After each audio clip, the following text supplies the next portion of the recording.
Hey, what's up everyone? It's Timothy here with Jank Diver Gaming, back with another Cube update video, this time for Unrestricted Cube. For those who don't know, the Unrestricted Cube features cards across all rarities from the entire card pool from MTG Arena, and today we're going over every card coming in from the new set Kaldheim. There's plenty of awesome and unique cards making their way in, and I'll be going over every card coming in, every card leaving the cube, and non-Kaldheim specific swaps that we'll be making with this update as well. As always, if you're interested in drafting with us, you can find a link to our Discord community in the description below, and feel free to subscribe to the channel for more updates and contents like this. There are 51 cards coming in, so we've got a lot to go over. Let's go ahead and get to it.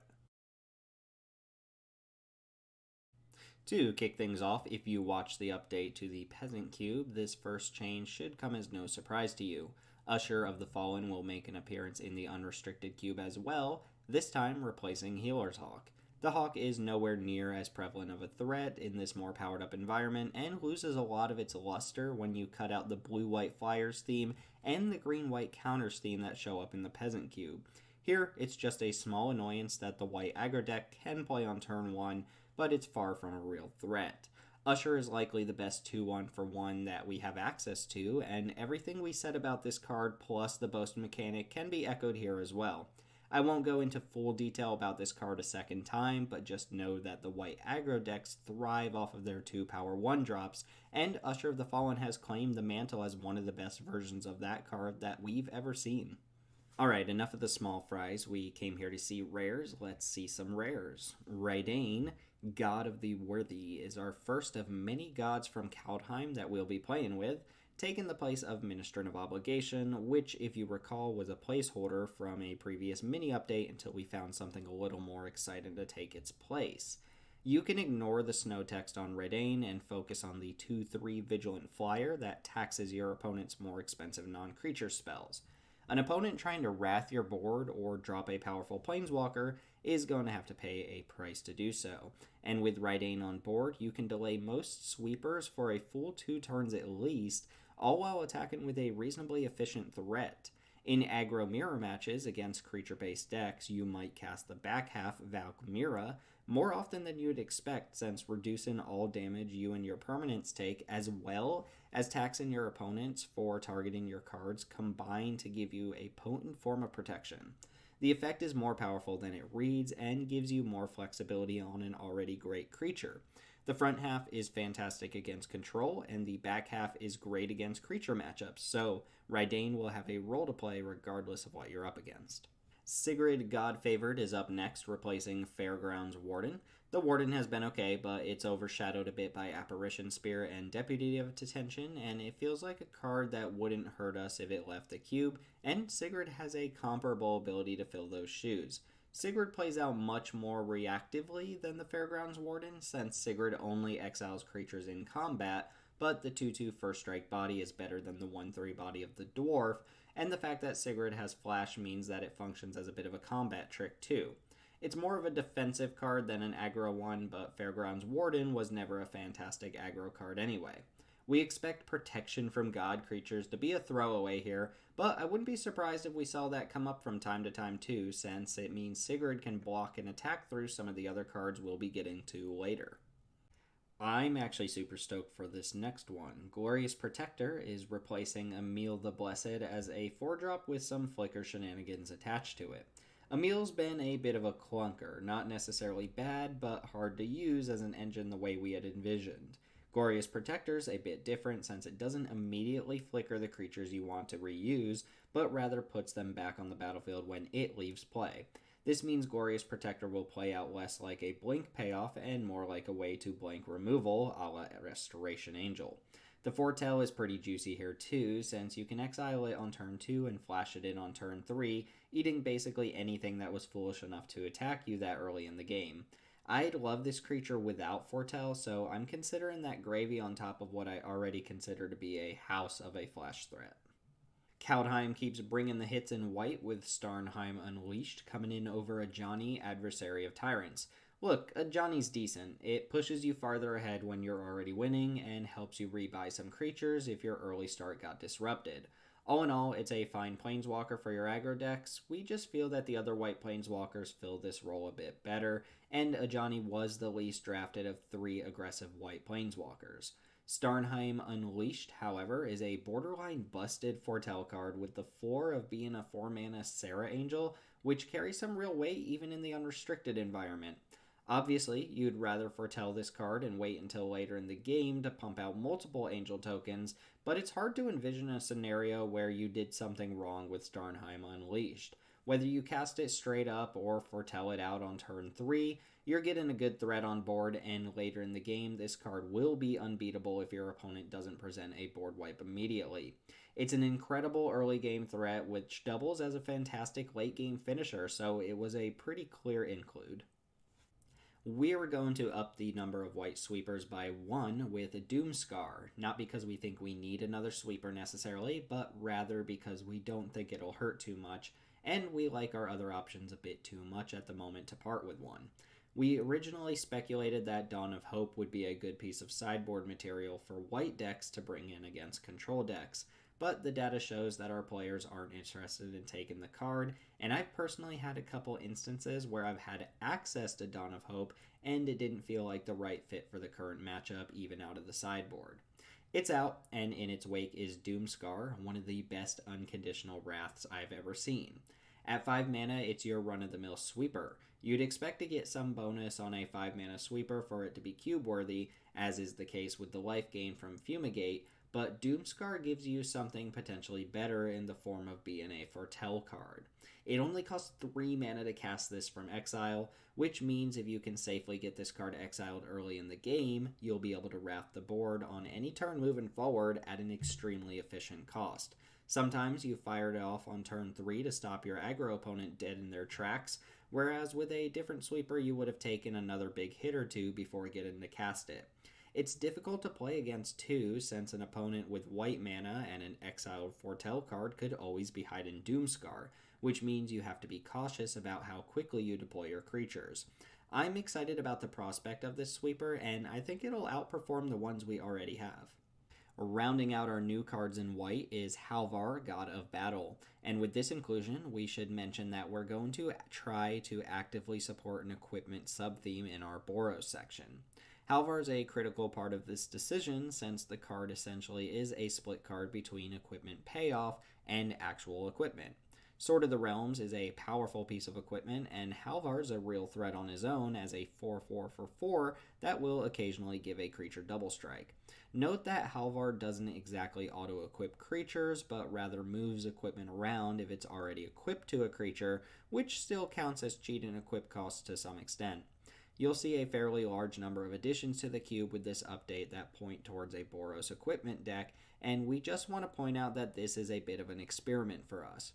We're not sure the deck will pan out, but we wanted to plant a small sub-archetype to see how our drafters react to it and see if there's any merit to this sort of thing in the future.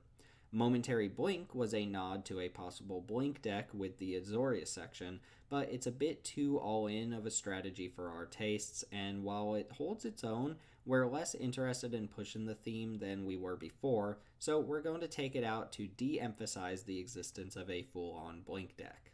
Sram, Senior Edificer, is one of 2 white non-Kaldheim creatures making an appearance with this update. It should go without saying that Sram is here to bolster the equipment deck I was just talking about, and Sram looks to be a solid piece of the puzzle.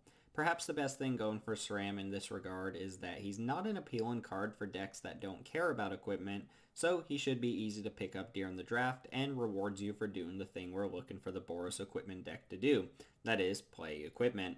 We cut Remorseful Cleric to make room here, and while the Cleric's 2/1 Flying Body provides a nice evasive aggro threat, we found the graveyard text to be less useful than we initially thought it would be. Remorseful Cleric's not a bad card, just a bit too vanilla to have the longevity we hope for in the cards we add to this cube. And as a final nod in the white section to the proposed Boros equipment deck, we're subbing in Danitha Capuchin, Paragon, over Militia Bugler. Perhaps it's a subconscious desire to play with more cards from Dominaria, but we think Danitha has the legs to stand on her own, discounts your equipment such that the intended deck should tick just a little bit better, and actually wears said equipment quite nicely due to her combination of keywords. This is one of the least flashy additions, but Militia Bugler is not a big loss. It's always been a fine card to play in your white-based creature decks, but it's never been a card that excites you when you see it in a draft. Our first change in blue is one we've already talked about in the Peasant Cube, so we're not going to spend much time talking about it, but behold, the multiverse will be subbed in over Glimmer of Genius here as well. As with the Peasant Cube, energy matters very little to us, and when you take that off the table, you've got a strict upgrade to an already good draw spell. These are the types of bread and butter changes we love to see in Cube, since they take cards you're already pretty happy to pick up while drafting and give them a new twist. Saw It Coming made the cut here as well, this time over Exclude, a more narrow counterspell with a higher upside than your traditional 3 mana cancel variant. As mentioned in the Peasant Cube update, foretell cards tend to play well together, so most of the good blue ones will be coming in as a bit of a foretell package that you will have access to in your blue decks.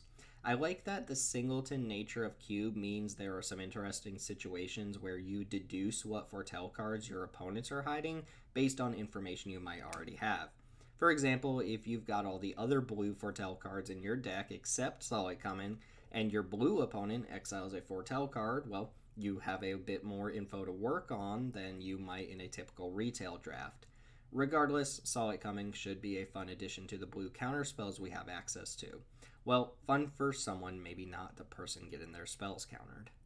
Perhaps the foretell mechanic is just really good because Depart the Realm is again a blue foretell card that we've already discussed in the Peasant Cube update. We're ditching Commit to Memory for this, which might seem a bit strange. Commit is a versatile piece of interaction, and Memory has its uses too, even though it's often seen as a degenerate combo piece with Narset. As neat as that interaction is for some players, the card usually functions as an expensive pseudo counterspell, and we felt that we could stand to pick up another bounce spell for the tempo-based decks in the Unrestricted Cube. Depart the Realm may end up on the weaker side of bounce spells, but again, Foretell is a good selling point on a card like this and lets you interact cheaply later in the game. Finally, blue has a rare foretell card that piqued our interest, so we made room to try out Mystic Reflection. It wasn't hard to cut Ghostly Pilferer, as it's just not a very good or exciting card. Mystic Reflection, however, seems like a fun puzzle worth trying to figure out. It's unique in what it does and has some flexibility in how it can play out. It essentially makes the next creature that comes into play a copy of target creature instead, so you can use it to have your next below average creature come into play as something a little bit better, or you can gank your opponent's next big play by having it come in as a copy of the worst creature on board. The effect works on Planeswalkers too, strangely enough, and even has some additional functionality if multiple creatures enter the battlefield at the same time, since they'll all come in as copies of the targeted creature. We don't necessarily have an intended game plan for this card, rather we thought it was interesting and strange enough that we'd include it for now and see what our players can put together with it. Also, it has Foretell, so there's that going for it too. Moving away from Foretell cards, we've got Alrund, God of the Cosmos, coming in over Fae of Wishes. This might seem like a far-fetched jump in mana cost, but we believe Alrund should be evaluated as a 2-drop that becomes a late-game threat rather than a 5-drop with an alternative backside. We'll actually be classifying this as Haka Whispering Raven, since the typical play pattern with this card will be to play it early on the backside, then when you're ready to use the front side, you attack, get your Haka value, and recast it as Alrund. Of course, in the late game, if you top deck this, you're more likely to just run it out on the front face, but the fact that Alrund functions as a 2-drop is huge since it gives you a good defensive play early and provides a finisher in the late game, all in one card. Fae of Wishes has been okay, insofar as a 1/4 flyer for 2 is okay, but the adventure half of Fae is used so rarely and is usually low impact enough when it is used that we view the card as a virtually vanilla flyer that blocks well early. 4 toughness is decent on turn 2, but Haka isn't much of a step down from that and has significantly higher upside as the game goes on. Blue and white got hooked up with Kaldheim, and we've got one more new blue card from the set coming in. Cosima, god of the voyage, is replacing Vizier of Many Faces. It's worth noting that Vizier is a good card, but has such a low draft rate by our community that we'd rather try out something people will be a bit more excited about. Cosima is both exciting and unique, and seems like a fairly skill intensive card. First off, you have to decide which side to play it on. Usually it'll be the front half, but the Omen Kill isn't anything to scoff at. When Cosima's on board, you have to choose whether it's safe enough for you to exile her without falling behind on board. Then you have to ensure you're hitting land drops. And finally, you have to make the decision when to cash her in for cards and a giant body on board.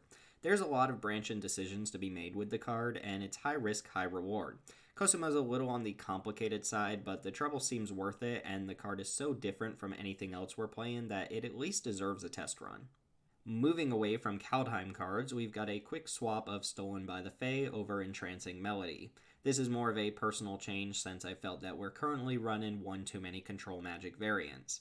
We had to decide whether to cut would be Entrancing Melody or Confiscation Coup, and we landed on Entrancing Melody because of the way the mana cost lined up with its replacement card, Stolen by the Fae. That's not really the most scientific reasoning out there, but it seemed sensical enough. We had Stolen by the Fae around for a little while during the cube's first run, and we're interested in trying it out again as a plant for the blue-based tempo decks. This next change might also seem a little bit strange at first glance. We're bringing in Deliberate over Omen of the Sea. At face value, Deliberate is a functionally worse version of Omen since it doesn't have the sacrifice clause on it. However, one goal we're trying to push with this update is to bolster Izzet's performance in the cube. See, Izzet has landed pretty decisively as our third best control deck, trailing behind Dimir and Azorius by a wide margin. When looking into why this might be, we realize that many Izzet cards are pushing the typical Izzet pattern of cast a bunch of instants and sorceries and profit. However, we're relatively light on instants and sorceries overall. We believe a critical mass of cheap cantrip and instants and sorceries is what Izzet needs to excel at what the guild tends to do best, but we're light on good cantrips. Deliberate is a downgrade to Omen of the Sea, but it's an upgrade to the Izzet guild as a whole, and Izzet needs the help right now. Rounding out blue is a change that might have people scratching their heads, but M20 Peasant Cube All-Star Cloudkin Seer is out for Radical Idea. Cloudkin Seer did nothing wrong. It's an incredible common that you can put in just about any blue deck and feel alright about playing, but again, our priorities lie with bolstering our colors that aren't doing as well, and Izzet needs the cheap draw spells. Radical Idea is a fine playable that provides 2 spell triggers for the price of 1 card, and we feel like this is an important aspect of what makes the Izzet Spells Matters cards tick. It might turn out that we miss the Cloudkin Seer and sub it in back down the line, but for now we're doing what we feel will help balance out the color pairs. Black didn't fare quite as well as blue or white with Kaldheim, so this section's going to be fairly quick. We are going to test out Valky, God of Lies, over Foulmire Knight, and before anyone says anything, yes, we know it has a Rakdos identity, but we're comfortable classifying it as a black card due to how often you'll run it for the front side. Valky adds to our list of hand disruption creatures and does so in a unique and interesting way. We consider the Tybalt half of this card an extra bonus that you're more than welcome to cast if you draw Valky with 7 mana available, and you're incentivized to pick up some red mana fixin' to do so, but for the most part, Valky will serve as a speed bump disruptive creature with some powerful late game applications.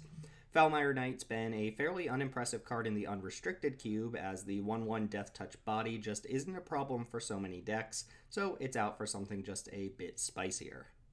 Rise of the Dreadmarn is up next for black, and it's taken the place of Phyrexian Reclamation, which is going to sit alongside Sir Conrad in that strange gray area for cards that are too good for our Peasant Cube, but not quite good enough for Unrestricted Cube. Rise of the Dreadmarn caught our attention as a card with 2 very real applications. First off, it's a form of wrath protection, since a well-timed Rise can replace all of your board-wiped creatures with an army of 2/2s. Second, it functions as a mini combo card in aristocrat-style decks, allowing you to sacrifice a bunch of creatures for value, cast Rise, and then make an army of zombies that you can continue to sacrifice. The downside to this card is very real, however, where it can just get stranded against an opponent who just 1-for-1s your creatures, but the upside is real enough that we're trying it out. It might disappoint or it might surprise us. Either way, we're keeping an open mind about it. Our third and final black inclusion from Kaldheim is Tergrid, God of Fright, a card that I've heard quite a bit of buzz about from the Cube community. The front half ranges from solid creature to absolute value machine, turn in most discard and sacrifice effects into a tangible on-board advantage. The back half won't be cast very often, but against a control deck that doesn't play to the board much, it's definitely an option. Obviously, we're planning on casting the creature half of Tergrid in the vast majority of games. I think players take for granted just how often permanents get sacrificed or discarded in most games. Everything from sacrificing a Fabled Passage to sacrificing a saga that just finished up its third chapter to discarding a permanent for a jumpstart spell. These are all things that trigger Tergrid. Of course, your opponent will often have a bit of control over what you get, but sometimes you're the one with the targeted discard or sacrifice effect, and Tergrid alone can swing an entire game in your favor. It's exciting and appropriately scary to play against, and felt like a good include. Massacre Worm was the cut for curve considerations. Another casualty of just having too many excellent cards at our disposal, Massacre Worm is a card that's great against decks that black decks tend to already be pretty good against, and it's pretty miserable against control decks, so it felt underwhelming in comparison to our other black finishers. Our only non-Kaldheim swap for black was Languish coming back in over Cry of the Carnarium. Chris has felt that Languish is a crucial piece of what makes black control decks work, and I've advocated for keeping in Yahenni's expertise to give it a little more time in the testing chamber, so we compromised and dropped Cry of the Carnarium. Small creature decks haven't felt like they've warranted a dedicated infest in the format, and Languish will cover most of what Cry does anyway, so we tweaked the black sweepers a little bit to make everyone happy. Red's got some work to do since we want to push the Boros equipment deck and find a way to make Izzet a bit more competitive, so most of our red changes will bear those things in mind, but we'll kick things off with a pretty generic change. Dragonkin Berserker is taking Goblin Motivator's spot. Motivator's the type of card I absolutely hate, a creature that's effective on turn 1 and incredibly bad any time after that. We included it recently as a way to give the threats in our Gruul decks haste, but as the guild with the highest win percentage at the making of this video, it feels like Gruul is doing just fine without a niche inclusion like this. Dragonkin Berserker is a decent attacker early on with a nice boast ability for the late game. You'll have to cash it in most of the time to get your dragon, but a 2/2 first striker on turn 2 that trades up to a 5/5 flyer as early as turn 5 is respectable. It's not going to be a premium 2-drop, but we think it'll pull its weight.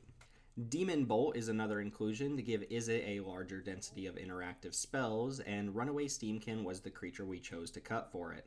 Steamkin was a constructed all-star that we're not convinced has the same impact on this cube, and while it's decent while it's on the battlefield, it hasn't blown us away in any capacity. We kind of already know how a card like Demon Bolt is going to play out. We already have Lava Coil and Thunder and Rebuke as comparable cards, but Instant Speed and Foretell give this a different bent than what we're used to. Not a flashy removal spell, but one we feel good about adding as a +1 to the number of instants we're playing. Torolf, however, is a bit flashy, and while our initial read of the card left us a little disappointed, further looks at Torolf have us a bit excited. See, after seeing Halvar, we had our hopes up for a powerful red god that would give us another awesome piece of red equipment, but the equipment side of Torolf fell a bit flat for us. It's a huge mana investment, and the fact that only legendary creatures pick up the +3/+0 buff left us rolling our eyes a bit. We understand the flavor, we just wanted something pushed a little bit more. However, turns out the front half is a potentially awesome card, and if we look at it through that lens, we get to free roll the equipment on the back for the decks that want it. Torolf, God of Fury, has some potentially absurd upside with burn spells, since the excess damage clause means you always get the full amount of damage from your burn spells. We recognize the potential for a damage-based board wipe to actually just kill the opponent out of nowhere, but even if we forego the combo potential, we had to remind ourselves that a 5/4 trample for just 4 mana is also a real threat.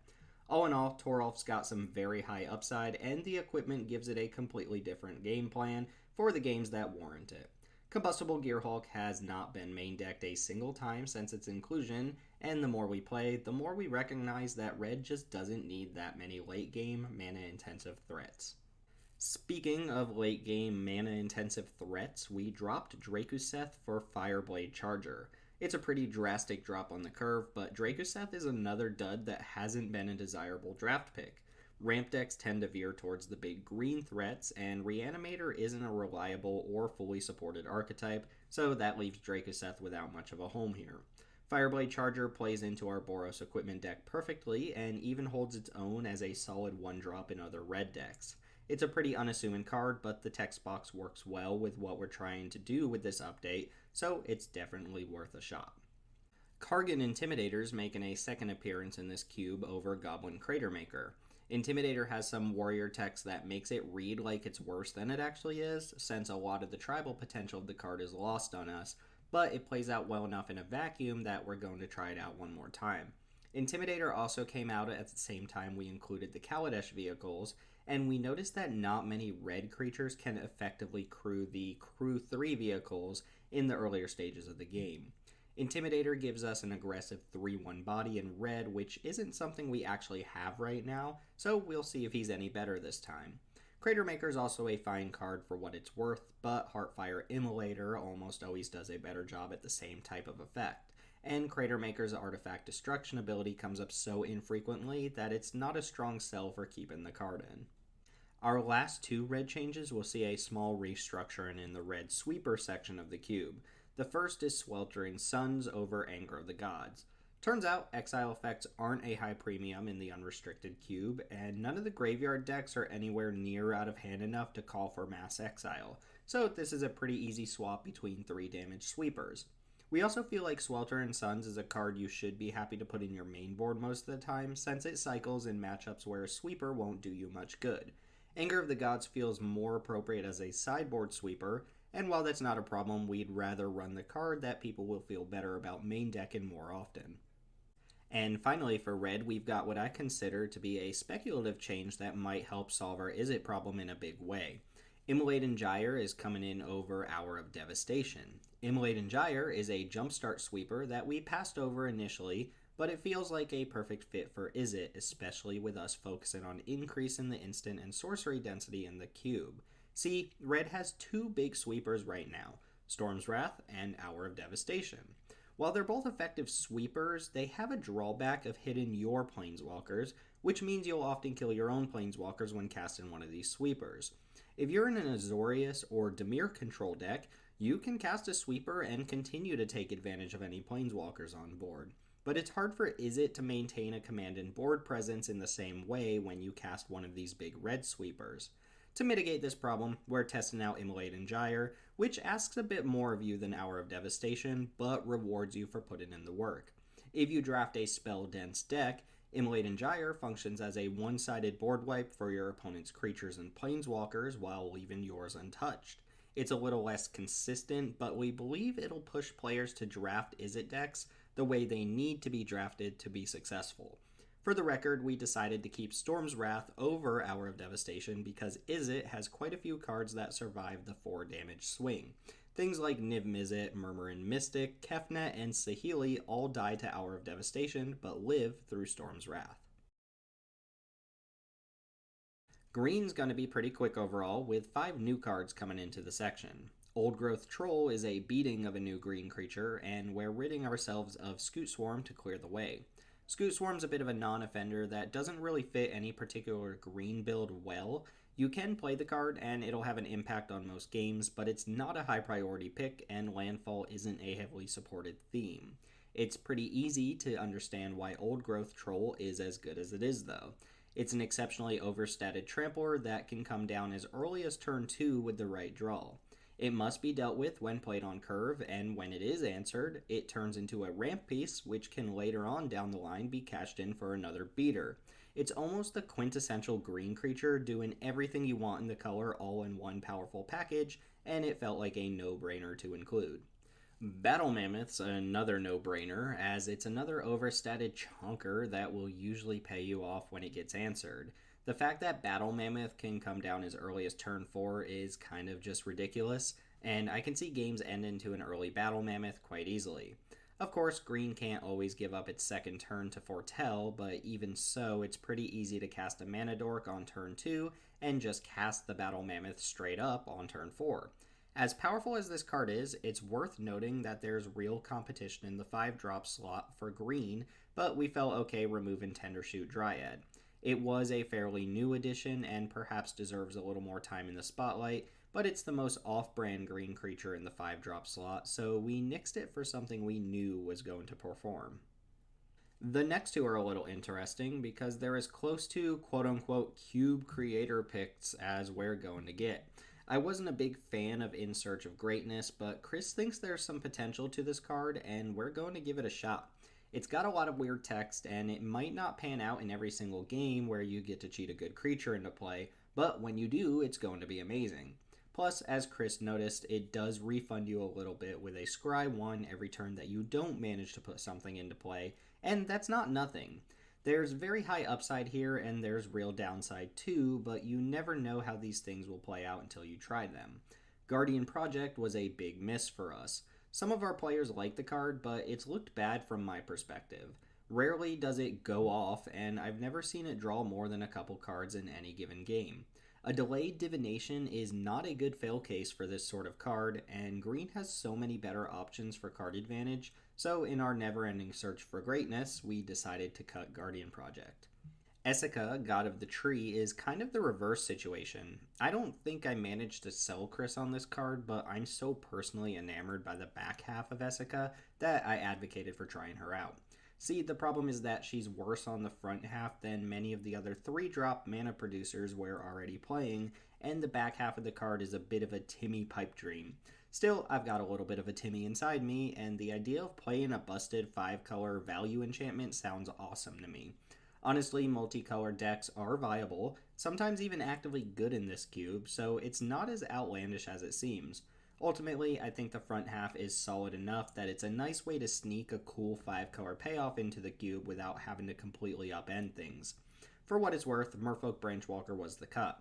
It's a good little creature, but green is so dead set on ramping and playing its mana dorks in the early stages of the game that you're not often interested in even playing this card. And closing out green, we've got a repeat change from the Peasant Cube with Snakeskin Veil replacing Blossom and Defense. There's still a debate as to whether or not this is even a necessary effect to have in the Unrestricted Cube, but for now we feel fine about a single slot dedicated to green creature protection. As mentioned in the Peasant video, a +1/+1 counter is better than a temporary +2/+2 more often than not, that it feels like Snakeskin Veil is just a better card. It's not strictly better, but generally better, so it's a pretty easy swap. Moving into multicolor cards, let's note that Azorius didn't receive any changes, but each other gold section has at least one swap, in some cases just a new land. We'll start with Rakdos, which sees Immersturm Predator replacing Mayhem Devil. Mayhem Devil's a Peasant Cube all-star, and it's still fine here, but a lot of its luster is stolen by Judith in the Rakdos section, and it competes with a ton of fantastic black 3-drops in the decks that care about sacrificing creatures. Immersturm Predator would play nicely alongside Mayhem Devil, but nonetheless we felt like the Devil wasn't serving our purposes, and the Vampire Dragon reads like an absolute house. It's graveyard hate, a free sacrifice outlet, and a dangerous threat all in one, and might give Rakdos a small bump in playability. Boros will get 2 changes with the focus on making sure the equipment sub-theme is fully supported. Nahiri, Heir of the Ancients, is the first inclusion, and it seems pretty obvious why.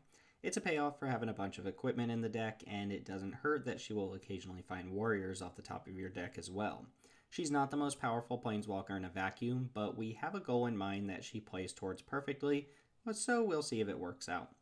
Outlaw's Merriment is the cut here, which might disappoint some people. It's a fun and potentially powerful card, it's just not a good fit for our Boros section.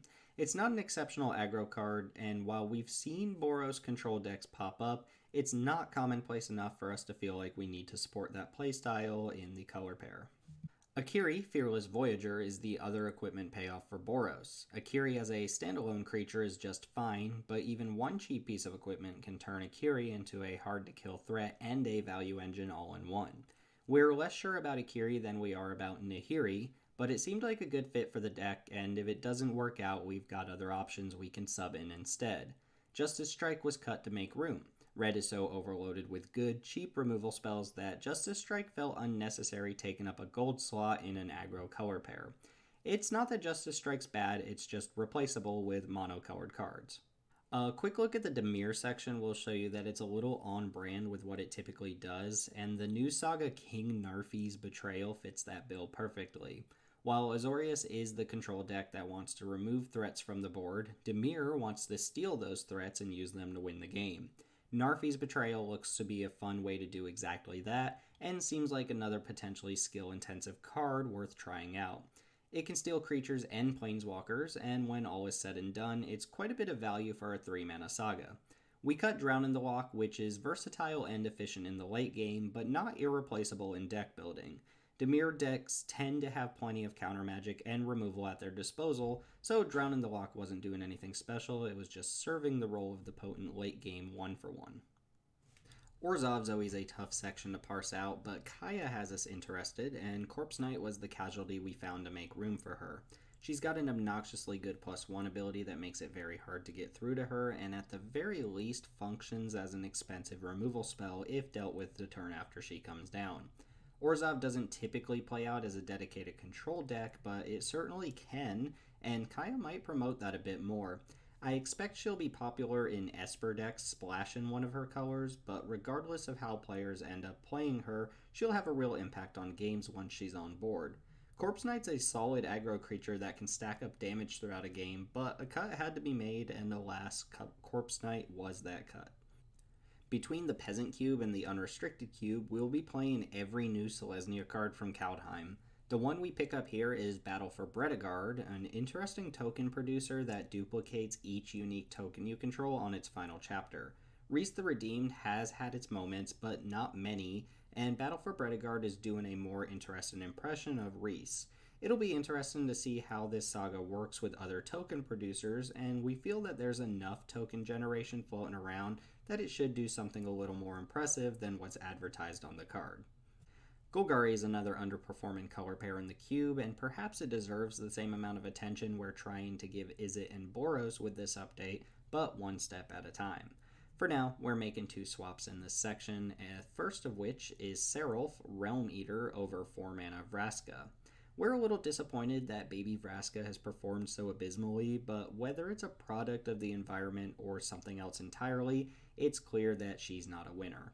Seraph starts off as a 3-mana 3/3 and gets bigger every time your opponent's permanents hit the bin, so it has the potential to get enormous, and even has a weird pseudo board wipe effect attached to it. Seraph's another high upside card with a reasonable baseline, so we're testing it to see if it plays within the Golgari decks in a meaningful way. Fiend Artisan is the other creature we felt should be replaced, and we did so with Pulokranos. Pulokranos is the type of creature that can run away with a game, and it's bulky and threatening enough in creature-based matchups that we figured it was worth a shot. It's also an absolute unit against burn spells, so it stops red decks in their tracks and forces them to unload resources to get it out of the way. Fiend Artisan has always been a cool card that doesn't shine too brightly in the cube. As mentioned before, graveyard synergies aren't huge in the cube, so Fiend Artisan is rarely that big on board, and the search ability is just finicky enough and requires just a tiny bit too much to be going on in your favor to make it a reliable ability worth building around. Izzet will pick up Lutri, a card that we think bolsters the color pair in a powerful way. See, Lutri rewards you for casting instants and sorceries, and is also, coincidentally, the easiest creature to companion in a singleton cube. It's 100% free to companion Lutri since you'll never have repeat copies of cards in your deck, so if you're running a spellcasting Izzet deck, you can free roll Lutri as a companion. Of course, Lutri has hybrid mana in its cost, so it can easily be poached by any deck playing red or blue, but the Izzet decks in particular should make good use of it. The Royal Scions is the cut here. Theoretically, there's a world where the Royal Scions puts in work, but it plays pretty poorly in the color pair and seemed like it was taking up a gold slot that we could use for something a little more thematic. Closing out our gold section is Gruul, with Waking the Trolls coming in over Domri Chaosbringer.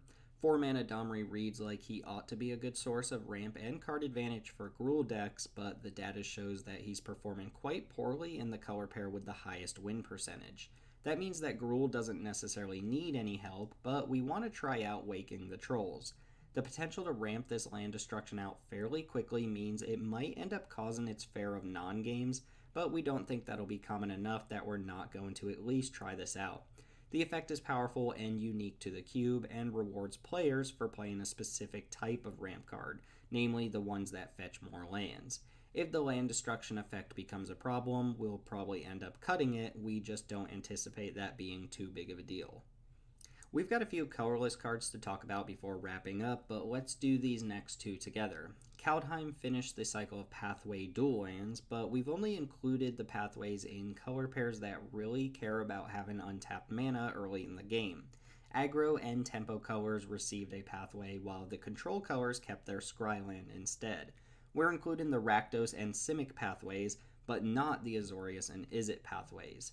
That means the lands will be a little incongruous across the board, but that's not a huge deal, and it plays to the strengths of the color pairs a bit better. The World Tree is an interesting card to include here because it has a lot of largely irrelevant text in this cube, but for our purposes, it fills the role we intended for Cascading Cataracts a bit better. Cataracts was already a borderline inclusion, but it functions as a cute if unnecessary combo with Golos, which has been just as powerful as you would expect. For what it's worth, the World Tree isn't significantly better, and in some situations, it's worse since it always comes in tapped. However, it has a similar function to the Cataract in that once you've reached the late game, it gives you whatever color of mana you might need. You have perfect mana once you reach 6 lands, and you get to use it as a green source up until that point. I have a feeling people will overrate how useful this is. Once you've reached 6 lands on the board, your mana situation should already be set, so all the World Tree really does is allow you to be lazy with how you tap your lands. It's not here because it's a powerhouse, rather we included it because it's better at comboing with Golos, and you could theoretically play it in other green-based decks, whereas the Cataracts isn't a card you want at all unless you're playing Golos. Maybe once in every 50 games you'll crack it to fetch up a Kefnet or Oketra and put it into play, but for now this is intended as a small upgrade to an already niche card. The last Kaldheim land we've opted to include is Tyrite Sanctum. We don't have a particular goal in mind by including this, it's just that there are so many legendary creatures at this point that it's not hard to make some use of the counter granting ability here. It probably won't be a game changer and we'll surely cut it down the line, but it seems interesting enough for now. Bonder's Enclave was another card that fell to the bottom 10 least drafted cards in the cube, and the big creature decks have plenty of ways to draw cards without having to sacrifice land quality to do so. We have a quick random swap with Hope of Gurapur replacing Myriad Construct. This is more the Myriad Construct just kind of sucking than us having anything exciting to say about Hope of Gurapur. Construct never triggers and it's not really worth kicking, plus a 4 mana 4/4 is just not super exciting here. We wanted to remove it, and we figured a cheap flying creature that any aggro deck is capable of playing might have a home here. It picks up equipment well, and there might be the occasional instance where sacrificing a Hope of Gurapur can delay your opponent's board wipe and give your aggro deck the extra turn it needs to win. Again, not a high quality swap, but we're mentioning it here for completion's sake. Our final two inclusions are colorless pieces of equipment that were removed during previous updates, but are back to ensure that the Boros equipment deck has the pieces it needs to work. Captain's Hook is the more aggressive of the two, replacing Ether Hub, a one-shot mana fixin' land that I imagine most players won't even realize was cut. Captain's Hook turns anything into a hard-to-block threat, but plays poorly against artifact destruction or bounce spells. It's high risk, high reward, but the equipment deck does need a few pieces of equipment that are cheap to equip, and Captain's Hook is one of the better options. And finally, Sigiled Sword of Valoran is coming in over Gate to the Afterlife. Sorry, Godfarer's Gift fans, you'll have to pay full price for your 7 mana artifact. I don't really know how to explain to people that Gate to the Afterlife is awful, but people seem to like it, so we almost kept it in just to let them continue playing with it. But I've got to draw the line somewhere, and the card is horrendously bad, so it was an easy cut. Sigiled Sword is a clunkier equipment with higher upside, and it can run away with the game quickly if left unchecked. With some of the equipment payoffs reducing the total number of mana you have to sink into this to get it going, we feel like it's a good inclusion for the deck.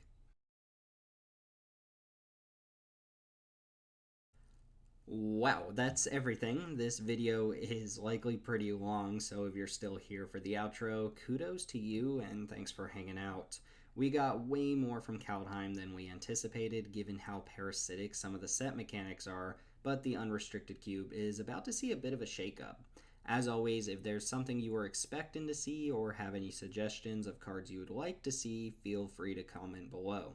Yes, I know we didn't include Vorinclex. Come join our Discord and ask us why. Links to the Discord are in the description below, and remember, this update will be live for our next Wednesday draft, so come hang out and let us know what you think. This has been Timothy with Jank Diver Gaming. Thanks for listening, and I will see you all next time.